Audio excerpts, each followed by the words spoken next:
Hello dear student, कैसे हैं आप। मैं आपका अपना विशाल ठाकुर, आपका स्वागत है हमारे चैनल वी स्कूलर्स अकेडमी पे।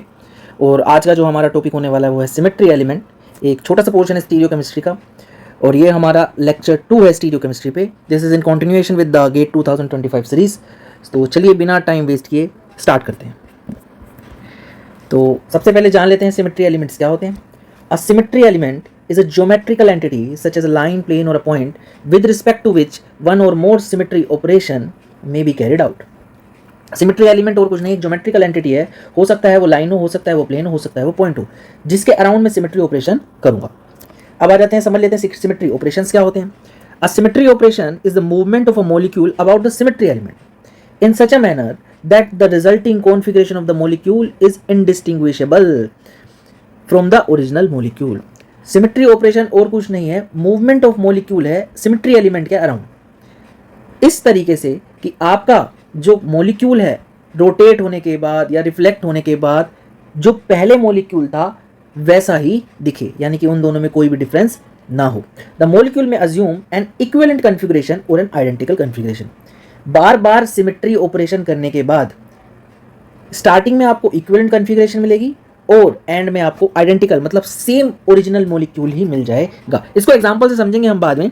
चलिए पहले जान लेते हैं कि आपके सिमेट्री एलिमेंट होते क्या हैं। हमने क्या बताया था, सिमेट्री एलिमेंट क्या है, और कुछ नहीं, एक ज्योमेट्रिकल एंटिटी है, पर इसको अलग अलग तरीके से डिफाइन किया गया है मैथमेटिक्स में। Mathematical study of symmetry element is called group theory. Group theory में हम इनके बारे में ज़्यादा डिटेल में पढ़ते हैं, बट अभी हम बात कर लेते हैं सिमेट्री एलिमेंट क्या होते हैं। हो सकता है एक एक्सिस हो, एक्सिस ऑफ सिमेट्री कहते हैं उसको, जिसको डिनोट किया जाएगा CN से। यहाँ पे N जो है वो क्या है, ऑर्डर है, इसके बारे में भी हम बाद में बात करेंगे। नेक्स्ट आता है अल्टरनेटिंग एक्सिस ऑफ सिमेट्री, इसको SN से डिनोट करते हैं। अगेन N यहाँ पे ऑर्डर है। प्लेन ऑफ सिमेट्री इसको सिग्मा से डिनोट करते हैं। पॉइंट ऑफ सिमेट्री या फिर सेंटर ऑफ सिमेट्री इसको I से डिनोट करते हैं, और आइडेंटिटी जिसको E से डिनोट करते हैं। अगर मैं आइडेंटिटी की बात करूं तो उसका कोई भी सिमेट्री ऑपरेशन नहीं होता, उसमें हमें कुछ भी नहीं करना पड़ता, यानी सेम मॉलिक्यूल, यानी हर मॉलिक्यूल में आपका आइडेंटिटी सिमेट्री एलिमेंट एग्जिस्ट करता है। इसको एग्जांपल से समझने की कोशिश करते हैं। चलिए सबसे पहले लेते हैं वन बाय वन, हम एक्सिस ऑफ सिमेट्री की बात सबसे पहले कर लेते हैं। तो एक्सिस ऑफ सिमेट्री क्या है, ये एक इमेजिनरी एक्सिस है जो मॉलिक्यूल से पास करेगी, बेसिकली मॉलिक्यूल में किसी एटम से पास करेगी, और उसको मैं किसी एक पर्टिकुलर एंगल पे रोटेट करूंगा और मुझे इक्विवेलेंट ओरिएंटेशन ऑफ मॉलिक्यूल यानी इक्विवेलेंट कॉन्फिगरेशन ऑफ मॉलिक्यूल मुझे मिलनी चाहिए। इसको ऐसे समझते हैं, सपोज आपके पास वाटर मॉलिक्यूल है और आपको पता है वाटर मॉलिक्यूल का स्ट्रक्चर कैसा होता है, ऐसा सा। ये वाटर मॉलिक्यूल जो है मैंने बोर्ड के प्लेन में बनाया है। ये H1, इस H को H1 मान लेता हूँ, इसको H2 मान लेता हूँ। सपोज मेरे को एक ऐसी एक्सिस चाहिए, एक्सिस ऑफ सिमेट्री का मतलब क्या है, मेरे को एक ऐसी एक्सिस चाहिए जो इस मॉलिक्यूल से या इस किसी एक एटम से पास करती हो, और जिसके अराउंड में जब रोटेशन करूं तो मुझे सेम ही स्ट्रक्चर मिले। तो मान लो कि मैंने इसको इस ऑक्सीजन से एक एक्सिस को पास कराया, और ऑक्सीजन के अराउंड मैंने जब रोटेट कराया, कितने एंगल पे, 180 डिग्री के एंगल पे रोटेट कराया, तो हुआ क्या, ऑक्सीजन वहीं का वहीं रह गया। आपका जो H2 था वो इधर आ गया, और H1 किधर आ गया, आपका इधर आ गया। अब इसमें और इसमें कोई भी डिफरेंस नहीं है, दोनों ही बोर्ड के प्लेन में है, ठीक है। बट ये और ये सेम भी नहीं है, क्यों, क्योंकि पहले H1 आपका लेफ्ट हैंड साइड की तरफ था, अब H1 आपका राइट हैंड साइड की तरफ है। इसलिए इसको मैं क्या बोलता हूं, इक्विवेलेंट स्ट्रक्चर। इसको मैं क्या बोलता हूं, इक्विवेलेंट स्ट्रक्चर बोलता हूं। बट अगर मैं फिर से इसको 180 डिग्री पे रोटेट कर दूं, फिर से इसको 180 डिग्री पे रोटेट कर दूं, तो मुझे क्या मिल जाएगा भाई, अगेन कहां पे डाल रहा हूं एक्सिस ऑफ सिमेट्री, ऑक्सीजन से। कहां पे रोटेट करा रहा हूं, सेम साइड में रोटेट करा रहा हूं। अब होगा क्या, मेरे को क्या मिलेगा भाई, आपका ऑक्सीजन सेम साइड रहेगा, H1 इस साइड आ जाएगा और H2 इस साइड आ जाएगा। अब आप देखोगे, मान लो सपोज इसको A कह देता हूँ, इसको B कह देता हूँ, अगेन जो मेरे को स्ट्रक्चर मिली वो A ही है। A जो है वो प्रीवियस स्ट्रक्चर के जैसी ही है, H1 सेम साइड है, H2 भी सेम साइड ही है। इसको मैं क्या बोलूंगा, आइडेंटिकल स्ट्रक्चर। तो इसको क्या बोलूंगा मैं, आइडेंटिकल स्ट्रक्चर। तो एक्सिस ऑफ सिमेट्री क्या है, बेसिकली एक ऐसी एक्सिस जिसको मैं किसी एटम से पास करूंगा और उस एक्सिस के अराउंड रोटेशन करूंगा, तो मेरे को क्या मिले, आइदर इक्विवेलेंट और आइडेंटिकल स्ट्रक्चर मिल जाए। आई होप आप सभी को क्लियर होगा। अब हमने क्या बताया था, एक्सिस ऑफ सिमेट्री को मैं किससे डिनोट करता हूं, CN से, और ये N क्या है मेरा यहाँ पे, ऑर्डर। अब ये N क्या है और कैसे निकालते हैं, मान लो मैंने जिस भी एंगल से रोटेट कराया 360 को उस एंगल से डिवाइड कर दूंगा। सपोज मैंने यहाँ पे कितने से रोटेट कराया, 180 डिग्री से, तो यहाँ पे कितनी आ गई, N की वैल्यू 2। तो ये जो एक्सिस ऑफ सिमेट्री हमारी यहाँ पे है, ये N की वैल्यू क्या है, 2 है। तो एक्सिस ऑफ सिमेट्री जो वाटर मॉलिक्यूल में एग्जिस्ट करती है वो है आपकी C2 एक्सिस ऑफ सिमेट्री। 2 यहाँ पे डिनोट कर रहा है कि आपने जो रोटेशन कराया, यानी जिस एंगल से रोटेशन कराया या जिस एंगल से इंटरचेंज कराया, वो आपका कितना है, 180 डिग्री का है। आई होप आप सभी को क्लियर होगा। अगर मैं कहूँ C3 होता तो मैं कितने से रोटेट कराता, 120 से। C4 होता तो मैं कितने से कराता, 90 से। आप सभी में करके देख सकते हैं। यहाँ पे आ जाएगा 360/180 तो 2 आ जाएगा, यहाँ पे आ जाएगा 360/120 तो 3 आ जाएगा, यहाँ पे आ जाएगा 360/90 तो यहाँ पे 4 आ जाएगा। बहुत बढ़िया। अब ये इसको डिफाइन करने का थोड़ा तरीका अलग है। एक्सिस ऑफ सिमेट्री आपके स्ट्रक्चर में दो चीज़ें करेगी। एक तो ये किसी एटम से या प्लेन से पास होगी। दूसरा ये क्या करेगी, ये इंटरचेंज करेगी, यानी कि दो एटम की पोजीशन को चेंज करेगी। यानी कि H1 आपका जो है वो इस साइड आ जाएगा, H2 आपका इस साइड आ जाएगा। तो इंटरचेंज कर रही है पोजीशन को। आई होप आपको क्लियर होगा। चलिए आगे बढ़ते हैं और एग्जांपल से इसको समझने की कोशिश करते हैं। यानी कि अगर मैं वाटर मॉलिक्यूल देखूं तो उसमें मैंने 180 डिग्री से रोटेट कराया, या फिर कहूँ C2 एक्सिस लगाई, ऑक्सीजन से पास करती थी, रोटेट कराया तो मेरे को क्या मिल गया, H2 इस साइड आ गया और H1 इस साइड आ गया। अगेन मैंने रोटेट कराया क्योंकि इक्विवेलेंट स्ट्रक्चर नहीं आई है, मैंने फिर C2 लगाई और अब H1 इस साइड आया और H2 इस साइड आया। अगर मैं C2 लिखता हूँ मुझे 180 डिग्री लिखने की जरूरत नहीं। पहली बारी में जब इक्विवेलेंट स्ट्रक्चर आई आपकी, इक्विवेलेंट स्ट्रक्चर जब आई तो आपने पहली बार रोटेट कराया था, यानी पहली बार इंटरचेंज कराया था एटम को।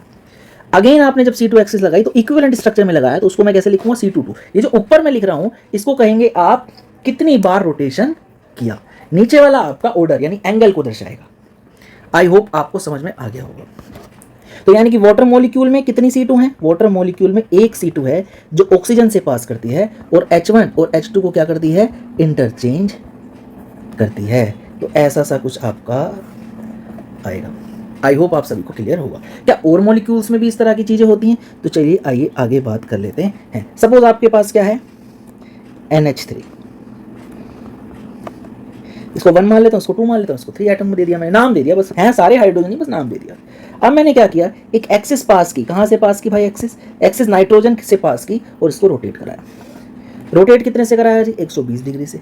हुआ क्या, आपका जो H3 था वो H1 की पोजीशन पे आ जाएगा, H1 था जो H2 की पोजीशन पे आ जाएगा और H2 H3 की पोजीशन पे आ जाएगा और नाइट्रोजन जो है वो अनअफेक्टेड रहेगा, अपनी ही जगह पे पड़ा रहेगा। तो यहाँ पे क्या आ जाएगा, H3, यहाँ पे क्या आ जाएगा आपका H1 और यहाँ पे क्या आ जाएगा आपका H2।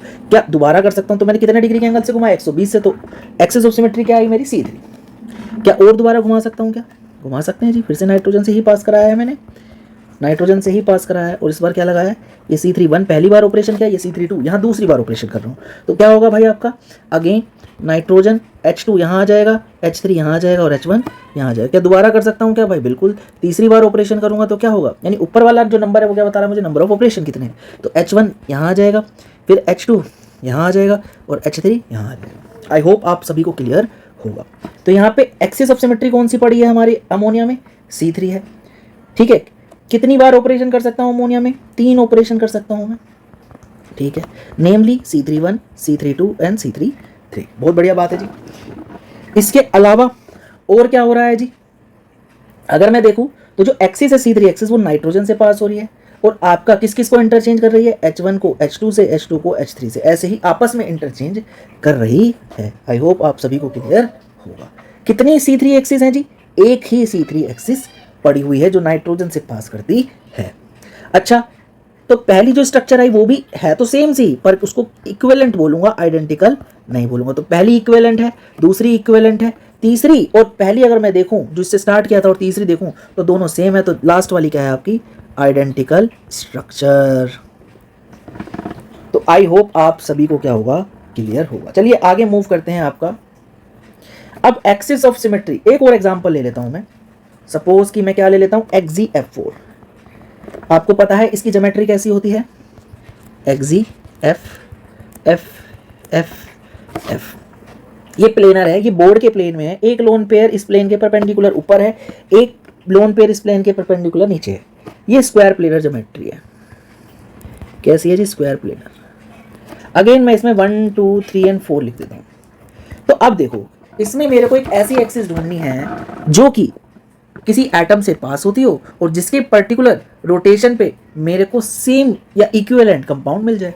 तो मैंने सबसे पहले क्या किया, मैंने जिनोन से पास की और इसको प्लेन के, जिनोन से पास कर रहा हूं एक एक्सिस और प्लेन के परपेंडिकुलर ले रहा हूं। समझा देता हूं। सपोज मेरा जो स्ट्रक्चर है वो कुछ ऐसा सा है। तो मैंने कहाँ से पास कर रहा हूँ, ये से। दो लोन पेयर जो हैं उधर से ही पास कर रहा हूँ, जिनोन से पास हो रही है, लोन पेयर से पास हो रही है, और नीचे वाले लोन पेयर से एक्सिस पास हो रही है, और मैं उसके चारों तरफ क्या कर रहा हूँ, इसको घुमा रहा हूँ। आई होप आप सभी को क्लियर होगा। तो जब मैं इसको घुमाता हूँ तो क्या होता है, F1 F2 की जगह F2 F3 की जगह F3 F4 की जगह और F4 F1 की जगह आ जाएगा। तो ये F1 आ गया, ये F2 आ गया, ये F3 आ गया और ये F4 आ गया। ये किससे रोटेट कराया मैंने, 90 डिग्री से। अगेन क्या मैं रोटेट कर सकता हूँ इसको, बिल्कुल। क्या आ जाएगा जी आपका, अगेन अगर मैं करता हूँ 90 डिग्री से रोटेट करता हूँ तो कौन सी एक्सिस ऑफ सिमेट्री होती है, C4। C4 एक बार अप्लाई हो चुका है, एक ऑपरेशन हो चुका है, दूसरा ऑपरेशन कर रहा हूँ मैं। तो क्या हो गया भाई, F1 इधर आ जाएगा, F2 इधर आ जाएगा, F3 इधर आ जाएगा, F4 इधर आ जाएगा। क्या एक और बार कर सकता हूँ, जी हाँ एक और बार कर सकता हूँ। 90 डिग्री से रोटेट करा दिया मैंने।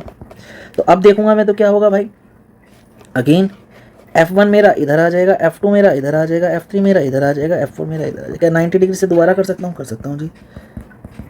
तो मेरा क्या आ जाएगा भाई, F1 इधर आ जाएगा, F2 इधर आ जाएगा, F3 इधर आ जाएगा, F4 इधर आ जाएगा। तो मैं अगर देखूँ तो पहला मेरा क्या था, इक्विवेलेंट। दूसरा मेरा क्या है, अगेन इक्विवेलेंट स्ट्रक्चर। तीसरा मेरा क्या है, अगेन इक्विवेलेंट स्ट्रक्चर। और अगर लास्ट देखूँ तो वो मेरा क्या है, आइडेंटिकल स्ट्रक्चर है पहले वाले से। ये देखिए, ये जो स्ट्रक्चर 1 2 3 4 लेके चल रहा था मैं, 1 2 3 एंड 4, वैसा ही आ गया 1 2 3 एंड 4। तो ऑपरेशन कितने हुए, C1 C4 1 C4 2 C4 3 and C4 4। ये चार आपके क्या हो गए, ऑपरेशन हो गए। बहुत बढ़िया। एक्सिस ऑफ सिमेट्री कौन सी पास हुई, C4 हुई। ठीक है जी, बहुत बढ़िया। अब मैं ये सोचता हूँ इस कंपाउंड में क्या कोई और एक्सिस ऑफ सिमेट्री भी प्रेजेंट हो सकती है इस कंपाउंड में। तो मैंने देखा भाई कि X E F F F F ऐसा सा था, ये 1 माना था, 2 3 एंड 4। मैंने देखा भाई कि अगर इस प्लेन के पैरेलल ही ले लूँ, मान लो सपोज ये चारों एटम एक ही प्लेन में है और इस प्लेन के पैरेलल ही मैं एक एक्सिस ऑफ सिमेट्री ले लूँ और उस पर रोटेट करूँ कितने से, 180 डिग्री से, तो मुझे फिर से आइडेंटिकल स्ट्रक्चर मिल जाएगी। तो क्या होगा भाई, जिनोन से पास कर रहा हूँ और F1 और F2 को इंटरचेंज कर रहा हूँ और F4 और F3 को इंटरचेंज कर रहा हूँ। तो मैंने क्या देखा भाई, F2 इधर आ जाएगा, F1 इधर आ जाएगा, F3 इधर आ जाएगा, F4 इधर आ जाएगा। तो सेम अगेन इक्विवेलेंट स्ट्रक्चर मिल गई। तो ये कौन सी एक्सिस थी, C2 एक्सिस ऑफ सिमेट्री थी। क्या कोई और भी हो सकती है इसमें, बिल्कुल हाँ जी। ये ऐसे है तो इस बार कहाँ से ले सकता हूँ मैं, same parallel of the plane ले सकता हूँ और जिनोन से ही पास करूँगा सिर्फ, और इसको रोटेट करा दूंगा। तो अब क्या करा मैंने, अगेन 180 डिग्री से रोटेट कराया, यानी कि C2 एक्सिस ऑफ सिमेट्री है। और मैंने क्या देखा भाई, मैंने जिनोन से पास कराई, F2 F3 को इंटरचेंज कराया, F1 F4 को इंटरचेंज कराया। तो क्या मिल जाएगा मेरे को, अगर मैं स्ट्रक्चर देखूं तो एक्सी F3 इधर आ जाएगा, F2 इधर आ जाएगा, राइट, और F1 इधर आ जाएगा, F4 इधर आ जाएगा। तो ये भी अगेन इक्विवेलेंट स्ट्रक्चर आ गई है। क्या और भी हो सकती है क्या, जी हाँ बिल्कुल हो सकती हैं। एक हो सकती है इधर से, राइट, और एक हो सकती है आपके 3 एटम से पास होती हुई ये वाली। तो आपके पास C2 है, कितनी है, C2 है आपके पास 4 और C4 है आपके पास 1। तो जो हायर ऑर्डर वाली होती है एक्सिस ऑफ सिमेट्री, उसको कहता हूँ प्रिंसिपल एक्सिस ऑफ सिमेट्री, जिसको P एक्सिस भी बोलूँगा या एक्सिस ऑफ हाईएस्ट ऑर्डर बोलूँगा। और जो लोअर ऑर्डर वाली होती है, अगर एक कंपाउंड में एक से ज़्यादा एक्सिस ऑफ सिमेट्री प्रेजेंट है, तो जो लोअर ऑर्डर वाली होगी उसको बोलूँगा सब्सिडरी एक्सिस या फिर axis other than principal axis. तो एक्सिस ऑफ सिमेट्री 2 तरह की होती है। आई होप आप सभी को क्लियर होगा, आप सभी पहचान पाएंगे एक्सिस ऑफ सिमेट्री। आपके लिए एक होमवर्क है, आप करेंगे पेंटागन में, इसमें यानी कि इसमें और साइक्लोपेंटेन में, और आप बेंजीन में ट्राई करेंगे कि कितनी एक्सिस ऑफ सिमेट्री होंगी और कितने टाइप की होंगी। तो ये आपके लिए, और ये हम नेक्स्ट क्लास में आपको इसका आंसर बताएंगे, कमेंट बॉक्स में हम डाल देंगे। तो चलिए आगे बढ़ते हैं। Next is our plane of symmetry. तो चलिए आगे बढ़ते हैं। हमारा नेक्स्ट जो टॉपिक होगा वो प्लेन ऑफ सिमेट्री होगा। एक्सिस ऑफ सिमेट्री को हमने डिस्कस कर लिया। प्लेन ऑफ सिमेट्री को पहले समझ लेते हैं क्या होता है। एक imaginary plane passing through a molecule which can bisect the molecule into 2 mirror image half, 2 equal halves में जो डिवाइड करते हैं। अब ट्रेन क्या ऑपरेशन करता है, इसके ऑपरेशन क्या है भाई, ऑपरेशन क्या करेगा, एक तो प्लेन मॉलिक्यूल को बाइसेक्ट कर देगा और जो भी एटम बच जाएंगे उनको रिफ्लेक्ट कर देगा। समझते हैं कैसे। सपोज आपके पास क्या है, वाटर मॉलिक्यूल है, इसमें इस वाले को 1 मान लेता हूँ, इसको 2 मान लेता हूँ। आपको एक ऐसा प्लेन ढूंढना है इसमें जो इस मॉलिक्यूल को इक्वल हाफ में क्या कर दे, डिवाइड कर दे। तो एक प्लेन तो ये हो जाएगा जो ऑक्सीजन से पास होगा आपका, जिसमें ऑक्सीजन एटम आएगा, ठीक है। और क्या हो रहा है, plane passing through oxygen, sigma represent करता है प्लेन ऑफ सिमेट्री को, राइट। एंड रिफ्लेक्टिंग, रिफ्लेक्ट करता है ना, H1 को H2 से रिफ्लेक्ट करेगा। तो बन क्या जाएगा, अगर मैं ये प्लेन लगाता हूँ तो आपका H2 इस साइड आ जाएगा और H1 इस साइड आ जाएगा। नेक्स्ट क्या कोई और प्लेन भी है इसमें? जी हाँ बिल्कुल है। सपोज ये वाटर मॉलिक्यूल है आपका, इसमें एक ऐसा प्लेन चाहिए जो पूरा का पूरा इस मॉलिक्यूल को इक्वल हाफ में डिवाइड कर दे, यानी ऑक्सीजन को आधा काट दे, H2 को आधा काट दे, H1 को आधा काट दे, यानी कि सिग्मा ऐसा प्लेन है ये विच बाइसेक्ट ऑल दी एटम, क्योंकि हमारा जो H2O है वो कैसा है, प्लेनर होता है अपने आप में, तो वो सबको बाइसेक्ट कर देगा। और इस केस में कोई भी चीज़ चेंज नहीं होगी, जो ऊपर वाला हाफ है नीचे वाले हाफ को क्या करेगा, रिफ्लेक्ट कर देगा। तो यानी कि इसमें दो प्लेन है, एक जो ऑक्सीजन से पास हो रहा है, एक जो सारे एटम से पास हो रहा है। बहुत बढ़िया, आगे बढ़ जाते हैं, किसी और एग्जाम्पल को देखते हैं। ये हमारा अमोनिया दे रखा है। अमोनिया में कैसे देखेंगे भाई? अमोनिया में देखेंगे तो अमोनिया का जो मॉलिक्यूल है वो टेट्राहेड्रल होता है, और अगर शेप की बात करूँ तो वो पिरामिडल होती है। तो अगर मैं देखूं आपका इसमें ऐसा प्लेन ढूंढना है जो इसको इक्वल हाफ में डिवाइड कर दे, तो मैं क्या करूंगा, एक ऐसा प्लेन ढूंढूंगा जो NH1 से पास हो रहा है और NH2 और NH3 बॉन्ड के बीच में से पास होगा, राइट। तो ये क्या करेगा, सिग्मा NH1 से पास हो रहा है और H2 और H3 को रिफ्लेक्ट कर देगा। तो क्या होगा, H3 आपका H2 की जगह आ जाएगा, H2 आपका H3 की जगह आ जाएगा। तो ये आपकी इक्विवेलेंट स्ट्रक्चर बन जाएगी। ऐसे ही क्या कोई और प्लेन भी है? बिल्कुल जी, जो NH2 से पास होगा, H1 और H3 को क्या करेगा, रिफ्लेक्ट कर देगा।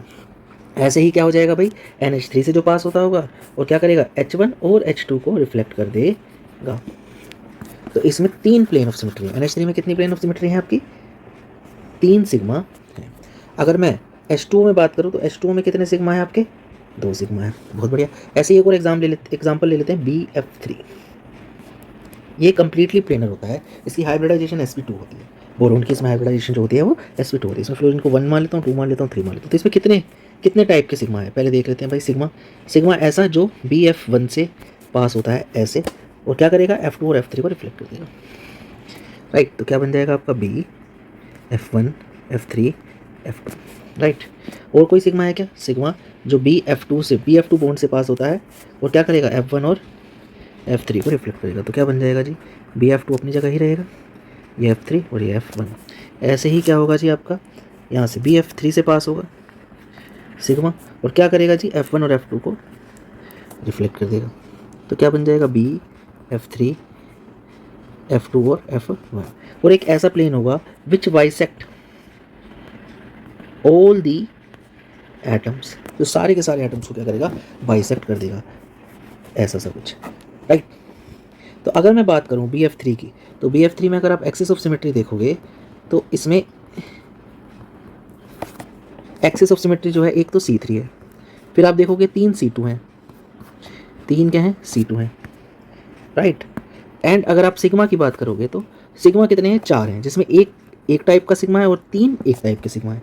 अगर आप देखोगे जो C3 एक्सिस है उसके पैरेलली जो सिग्मा है वो ये 3 सिग्मा है। और अगर आप C2 एक्सिस पे देखोगे, C2 एक्सिस के जो पैरेलल है वो ये वाला सिग्मा है। अगर कोई प्लेन आपका, ये इसको कहूँगा प्रिंसिपल एक्सिस, इसको कहूँगा साइड एक्सिस या फिर सब्सिडरी एक्सिस, कोई अगर सिग्मा परपेंडिकुलर है प्रिंसिपल एक्सिस के तो उसको बोलता हूँ सिग्मा H, और अगर पैरेलल है तो उसको बोलता हूँ सिग्मा B। पर अभी हमारे लिए बस यही याद जानना जरूरी है कि कितने सिग्मा है। तो अगर मैं BF3 की बात करूँ तो आपके पास 4 सिग्मा है, 1 सिग्मा H और 3 सिग्मा B है, यानी 4 सिग्मा है, मोटा मोटा ये समझ लो। इट मीन्स इसमें प्लेन ऑफ सिमेट्री है। चलिए आगे बढ़ जाते हैं। आप इसके लिए एक चीज़ ट्राई कर सकते हैं, XeF4। तो मान लो कि हमारा ये है F1 F2 F3 F4, ये कैसा होता है, स्क्वायर प्लेनर होता है। तो इसमें अगर मैं बात करूँ तो C4 एक्सिस ऑफ सिमेट्री है, इसमें 90 डिग्री से घुमाऊंगा। C2 कितनी है, एक यहाँ से हो जाएगी, एक यहाँ से हो जाएगी, एक यहाँ से हो जाएगी और एक यहाँ से हो जाएगी। तो 4 क्या है इसमें भाई, 4 C2 है। बहुत बढ़िया। अब अगर मैं C4 एक्सिस जो है वो जिनोन से ही पास हो रही है और परपेंडिकुलर है इस प्लेन के, ठीक है, तो इसको प्रिंसिपल एक्सिस बोलूँगा, कि इसका ऑर्डर हाईएस्ट है, इसको साइड एक्सिस बोलूँगा या सब्सिडरी एक्सिस बोलूँगा।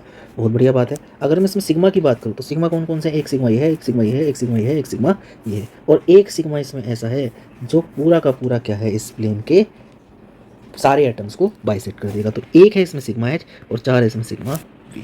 सिग्मा V जो है वो पैरेलल है C4 एक्सिस के, और सिग्मा H जो है वो परपेंडिकुलर है प्रिंसिपल एक्सिस के। इसी तरीके से हम देखते हैं। आप ये चेक करिएगा घर पे और मुझे बताइएगा क्या ये आंसर आपका आ रहा है या नहीं आ रहा है।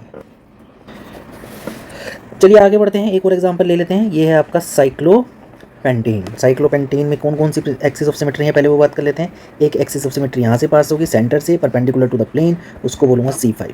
अगर मैं देखूँ C2 की बात करूँ तो C2 ये इक्वल हाफ में पास पास हो जाएगी, ये वाली हो जाएगी, ये वाली हो जाएगी और ये वाली। यहाँ से हर एंगल पे, हर एक्सिस जो मैंने दिखाई है उसमें 180 डिग्री पे घुमाऊंगा तो आपका सेम कंपाउंड आ जाएगा, यानी कि 5 क्या होंगी इसमें, C2 होंगी। अगर सिग्मा H की बात करूँ या सिग्मा V की बात करूँ तो सिग्मा V क्या होगा, प्रिंसिपल एक्सिस के परपेंडिकुलर होगा। तो ये प्रिंसिपल एक्सिस है और ये आपका क्या है, साइड एक्सिस है। अगर मैं प्रिंसिपल एक्सिस की बात करूँ तो उसके परपेंडिकुलर जो सारे के सारे एटम को काट देगा वो आ जाएगा सिग्मा H। और सिग्मा V की बात करूँ तो जितने जहाँ से C2 एक्सिस पास हो रही है वहीं से आपका क्या होगा, सिग्मा V पास होगा। वो भी कितने आ जाएंगे, 5 आ जाएंगे। तो आई होप आपको क्लियर हो गया होगा। चलिए आगे बढ़ जाते हैं। नेक्स्ट है हमारा centre of symmetry. Centre of symmetry को मैं I से भी डिनोट करता हूँ, राइट। अब इसके बारे में पढ़ लेते हैं पहले। अ centre of symmetry is a point from which lines when drawn on one side and produced an equal distance on the other side will meet identical point in a molecule. मोटी मोटी बात अगर मैं ये समझूं कि एक पॉइंट होगा जहाँ से सभी एटम की दूरी क्या होगी, बराबर होगी, और किसी भी डायरेक्शन में जाऊँ तो मुझे सेम चीज़ मिलेगी। यानी कि उसमें क्या होगा, एक सेंटर होगा जहाँ से पूरा मॉलिक्यूल मुझे कैसा दिखेगा, सिमेट्रिकल दिखेगा। अगर ऐसा है तो उसमें सेंटर ऑफ सिमेट्री प्रेजेंट है, अदरवाइज नहीं। तो अगर मैं बात करूँ तो पहले वाटर ले लेता हूँ। वाटर में अगर मैं देखूँ तो ये ऑक्सीजन है, ऑक्सीजन से इधर जाऊँ तो हाइड्रोजन है, इधर जाऊँ तो नहीं है, ऑक्सीजन से इधर जाऊँ तो हाइड्रोजन, इधर जाऊँ तो नहीं है। तो ऐसा कोई भी पॉइंट इसमें नहीं है, यानी कि इसमें सेंटर ऑफ सिमेट्री नहीं है। बट अगर मैं XeF4 की बात करूँ तो जेनोन से इधर जाता हूँ तो फ्लोरीन है, इधर जाता हूँ तो फ्लोरीन है, इधर जाता हूँ तो फ्लोरीन है, इधर जाता हूँ तो फ्लोरीन है। ऊपर जाता हूँ तो लोन पेयर है, नीचे जाता हूँ तो लोन पेयर है, ऐसा है ना। ऊपर जाता हूँ तो लोन पेयर है और नीचे जाता हूँ तो लोन पेयर है। इट मीन्स इसमें सेंटर ऑफ सिमेट्री यानी इसमें I प्रेजेंट है। तो चलिए एक और एग्जाम्पल को डिस्कस कर लेते हैं। ये कुछ एग्जाम्पल दिए हुए हैं। इस पॉइंट को अगर मैं देखूँ, इस कंपाउंड में इस पॉइंट को देखूँ तो इससे ऊपर जाता हूँ तो मेरे को COH मिलता है, नीचे जाता हूँ तो मेरे को COH मिलता है। इसमें ऊपर जाता हूँ तो मेरे को CH3 मिलता है, नीचे जाता हूँ तो CH3 मिलता है। इसमें इधर जाता हूँ तो H मिलता है, इधर जाता हूँ तो H मिलता है। इवन इसमें इस साइड जाता हूँ तो H मिलता है और ऊपर आता हूँ तो H मिलता है। तो ये कंपाउंड कुछ ऐसा सा है। इसमें COH ऊपर है और इसमें COH नीचे, यहाँ H है, यहाँ H है। इसमें CH3 नीचे है और इसमें CH3 ऊपर, यहाँ H है और यहाँ H है। ये ऐसा कंपाउंड है। तो यानी कि ये जो सेंटर है यहाँ पे, ये क्या है, सेंटर ऑफ सिमेट्री का काम कर रहा है। एक ऐसा सेंटर जहाँ से कहीं भी जाओ, किसी भी डायरेक्शन में जाओ, आपको सेम कंपाउंड मिलता है। यहाँ पे आ जाते हैं, एक कंपाउंड ये वाला है, इधर से इधर जाता हूँ तो NH है, NH है, CO है, CO है, CH3 है, CH3 है, ये C है, C है, ये H है और ये H है। तो यानी कि इसमें भी एक सेंटर ऑफ सिमेट्री प्रेजेंट है। और सेंटर ऑफ सिमेट्री को किससे डिनोट करता हूँ भाई, मैं I से डिनोट करता हूँ। तो ये थे हमारे 3 तरह की चीज़ें। इसके अलावा जो है हमारा SN है और क्या है, आइडेंटिटी। आइडेंटिटी में कोई भी ऑपरेशन नहीं होता जैसा, यानी कि हर कंपाउंड में आपका ये वाली एलिमेंट ऑफ सिमेट्री प्रेजेंट होगी। SN में क्या होता है, SN is nothing but CN into sigma, यानी axis of symmetry into sigma. अगर SN कर रहा हूँ इट मीन्स उसमें प्लेन ऑफ सिमेट्री होगी ही होगी। अब हमारा मुद्दा क्या है, स्टीरियो में, स्टीरियो केमिस्ट्री में। स्टीरियो केमिस्ट्री में मैं जानना चाहता हूँ भाई कि उसमें कंपाउंड जो है वो आपका कायरल है या फिर अकायरल है। अगर वो कायरल है तो उसमें सिग्मा एब्सेंट होगा, SN एब्सेंट होगा, क्योंकि SN में भी सिग्मा आ रहा है ना, SN एब्सेंट होगा। Plane of centre of symmetry absent होगी। तो ये तीनों चीज़ अगर एब्सेंट है तो आपका जो कंपाउंड है वो कैसा है, कायरल। अगर मोटा मोटा मैं बात करूँ तो आप सिग्मा देख लो। जनरली I जो होता है वो प्रेजेंट होता ही नहीं बहुत से कंपाउंड में। तो आप देखो मोटा मोटा कि उसमें सिग्मा है या नहीं है, और अगर सिग्मा नहीं है तो वो आपका कायरल होगा। इट मीन्स वो प्लेन पोलराइज लाइट को रोटेट कर देगा। तो हो सकता है कंपाउंड एक्स रोटेटरी हो या फिर लीवो रोटेटरी, वो उसके बाद की बात है, वो उसकी रोटेशन पे देखेंगे हम, राइट। अगर इन तीनों में से कोई भी चीज़ प्रेजेंट है तो कंपाउंड कैसा हो जाएगा, अकायरल। सिग्मा, SN और I, कंपाउंड कैसा हो जाएगा, अकायरल। प्लेन पोलराइज लाइट को रोटेट नहीं करेगा, ऐसा सा कुछ हो जाएगा। तो चलिए आगे बढ़ जाते हैं, कुछ प्रॉब्लम्स देख लेते हैं। हमें देखना है find out which of the following molecule is optically active. कौन सा मॉलिक्यूल ऑप्टिकली एक्टिव है, तो हमें बताना है भैया। हमें सिंपल सी बात है, हमें देखना है प्लेन ऑफ सिमेट्री प्रेजेंट है तो कंपाउंड कैसा होगा आपका, कायरल नहीं होगा, एक कायरल होगा। तो अगर मैं इसमें बात करूँ तो ये आपका ट्राइंगल है, यानी साइक्लोप्रोपेन दे रखा है आपको, और इसमें नीचे क्या दे रखा है, Br दे रखा है। और अगर कुछ नहीं बता रखा है तो वहाँ पे सारे में क्या होगा, HH होगा। तो आपको देखना है कि भाई इसमें प्लेन ऑफ सिमेट्री प्रेजेंट है या नहीं। इस कंपाउंड को मैं इस तरीके से भी रिप्रेजेंट कर सकता हूँ। तो अगर मैं देखूँ, एक मैं ऐसा प्लेन लूँ जो ये वाला प्लेन जो क्या करे भाई, ये 2 CC बॉन्ड के बीच से पास हो रहा हो, राइट, इस कार्बन से पास हो रहा हो, इस Br से पास हो रहा हो और इस H से पास हो रहा हो, यहाँ से कुछ इस तरीके से ये प्लेन आपका पास हो रहा हो। तो क्या होगा, ये H जो है ये H से रिफ्लेक्ट हो जाएगा, ये C इस C से रिफ्लेक्ट हो जाएगा, ये H से रिफ्लेक्ट हो जाएगा। और ये जो प्लेन है ये इस H को हाफ में डिवाइड कर देगा, इस C को हाफ में डिवाइड कर देगा और इस Br को भी हाफ में डिवाइड कर देगा। और ये तो बॉन्ड है, यहाँ पे तो कोई ज़रूरत है ही नहीं। तो यानी कि ये पूरा मॉलिक्यूल 2 इक्वल हाफ्स में डिवाइड हो गया, यानी कि इट मीन्स यहाँ पे प्लेन ऑफ सिमेट्री प्रेजेंट है। इट मीन्स ये जो कंपाउंड है आपका कैसा है, अकायरल है। अकायरल है it means plane polarise light को रोटेट नहीं करेगा। आई होप आप सभी को क्लियर होगा। नेक्स्ट आ जाते हैं सेकंड पे। सेकंड में भी आपको क्या दे रखा है, साइक्लोप्रोपेन दे रखा है। एक कार्बन पे ऊपर की तरफ Br लगा है, नीचे की तरफ Cl लगा है, और अगर कुछ नहीं दे रखा जहाँ पे, तो वहाँ पे क्या होंगे, HH होंगे।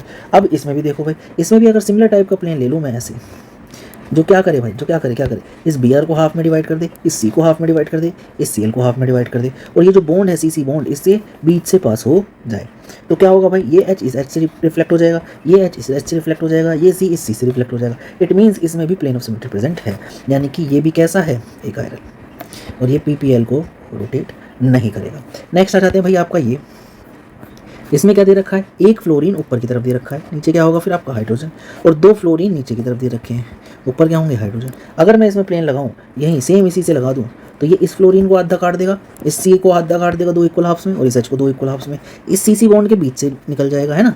अब यहाँ देखो, क्या इसके काटने से ये HH रिफ्लेक्ट हो रहा है, बिल्कुल हो रहा है, CC रिफ्लेक्ट हो रहा है, बिल्कुल हो रहा है, FF रिफ्लेक्ट हो रहा है, बिल्कुल हो रहा है। इट मीन्स ये कंपाउंड भी कैसा है आपका, अकायरल, इसमें सिग्मा क्या है, प्रेजेंट है, यानी ये प्लेन पोलराइज्ड को रोटेट नहीं करेगा।